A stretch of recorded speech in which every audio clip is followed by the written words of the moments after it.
Sir, magandang hapon. Ralph Urbina po ng GMA-ECW. Bakit po natin kailangan na isangkalan yung edukasyon ng mga kabataan para sa paglaban sa korupsyon? Kung ano bang assurance natin na pag hindi sila pumasok sa kanilang mga eskwela ay mawawala yung korupsyon? Hindi yun ang sinabi ko. Wag silang pumasok hanggang di bumababa yung mga opisyal natin na korap. Kung maawa sila sa mga estudyante, mga kabataan, dahil pinaglalaban nila ang karapatan nila, kasalanan nila. Para di mahirapan ng mga kabataan, ng mga estudyante, umalis na sila dyan. The soonest possible time, ASAP. Pero gano'ng katagal yun, sir? Habang nakaupo sila, nahirapan ng mga kabataan, mga... So, sa tagal po ninyo sa politika, sir, may nakita na ba tayo na bumaba sa pwesto dahil sangkot siya sa corruption, sir?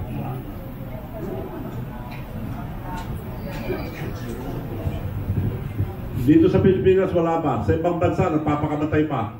Okay. Dito po sa Pilipinas, sir, paano yun? Bende-dekadesa sila. Paano natin masisiguro na bababa sila sa pwesto at makapagpatuloy sila sa pag-aaral? Bumaba na lang sila, huwag na sila magpakamatay. Wala namang papakamatay dito sa Pilipinas.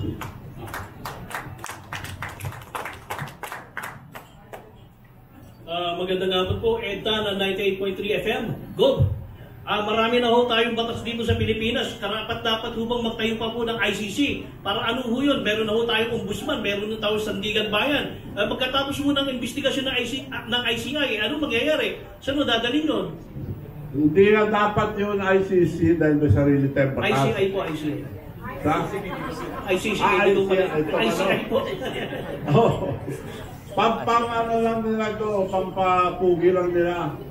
Dahil mabubuting tao yung nilagay. Kaya nakikiusap ako, sila Babe Simpson, Mayor Magalong, magagandang tao yan, saka yung mga iba. Unahin niyo po, Ilocos Norte, huwag na kayong lumayo. Dok, kaya ko nang sabi nyo, nandun lang sa Ilocos Norte yung problema. Ito ba ay panibagong taktika para humaligaw yung taong bayan dahil sa pagkakakulong nila kay Duterte doon sa ICC. Ito ba ay panibagong taktik? Parang malihis lamang yung usapin.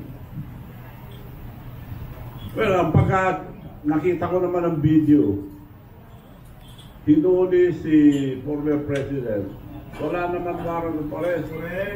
Ano yun? Kidnapping yun. Kidnapping. Walang warrant of arrest, pahuli yung tao, padala sa isang bansa. Ibig sabihin, wala silang tiwala dito sa ating bansa.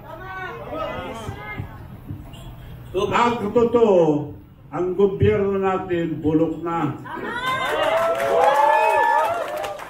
Ipagpalagay mo na ang gobyerno natin isang sasakyan.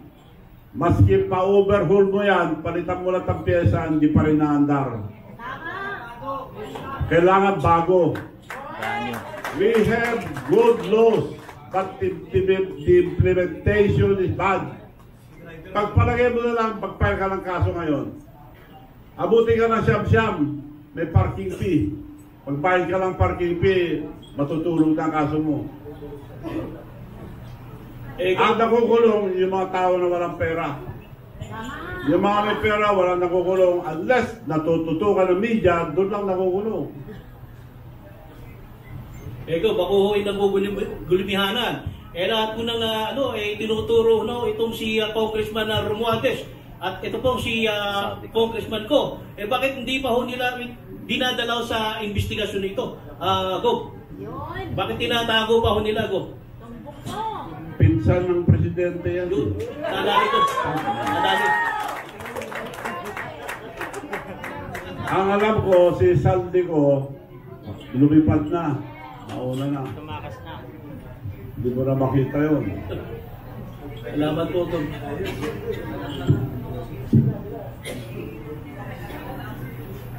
Hi Sir, Dayan Lear po from Radyo Pilipinas. Sir, sa isang interview, sinabi niyo na kayo ay umaatras na ng suporta sa Pangulo at isa po ba sa dahilan ay dahil hindi nabigyan ng pwesto o posisyon bilang director sa PCSO ang anak ninyo?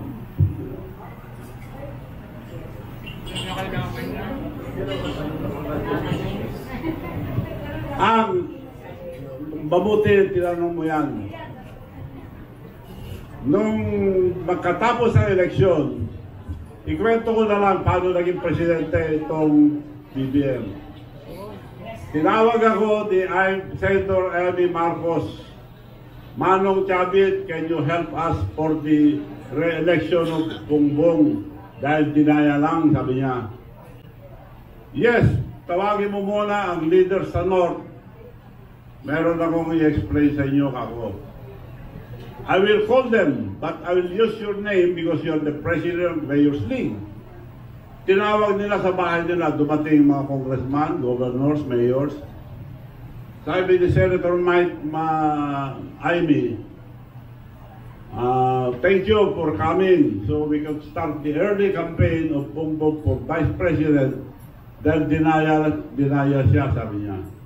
But Manong Chavit is a plan. Manong, can you please tell us your plan?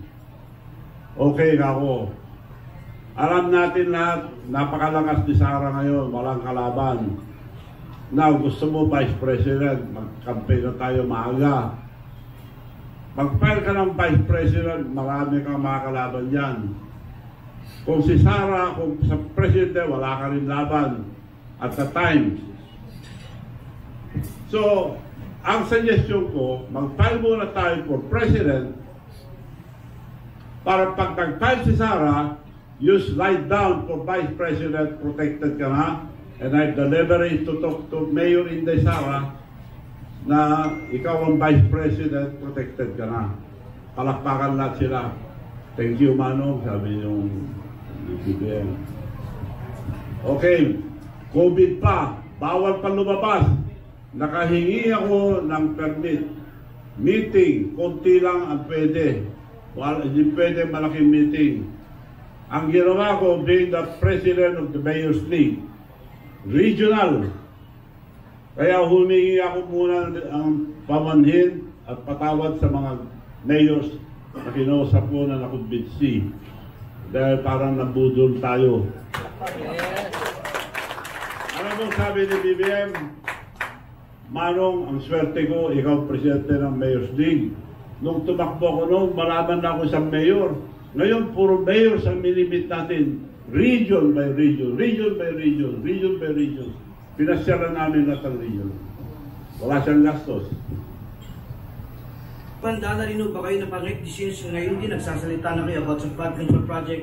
Handa na rin ba kayong ilabas o ibunyag na rin ang pang mga issues like for example yun sa mga sabungero, issue ng sabungero, missing sabungero like that?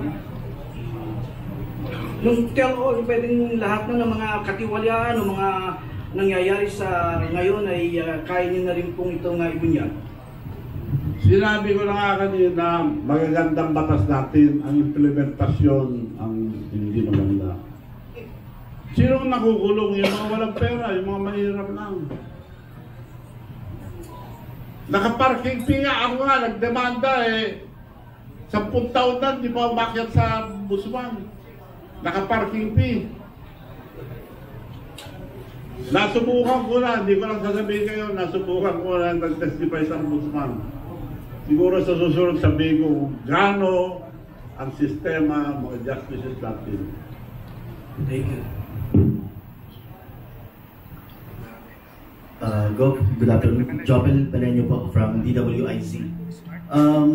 Naniniwala mo ba kayo na iimbestigahan ng ICI ang mismong lalawigan ng Pangulo, ang Region 1? Yan, di ako sigurado, pero dapat imbestigahan nila. Pero mabubuting tao to, the point.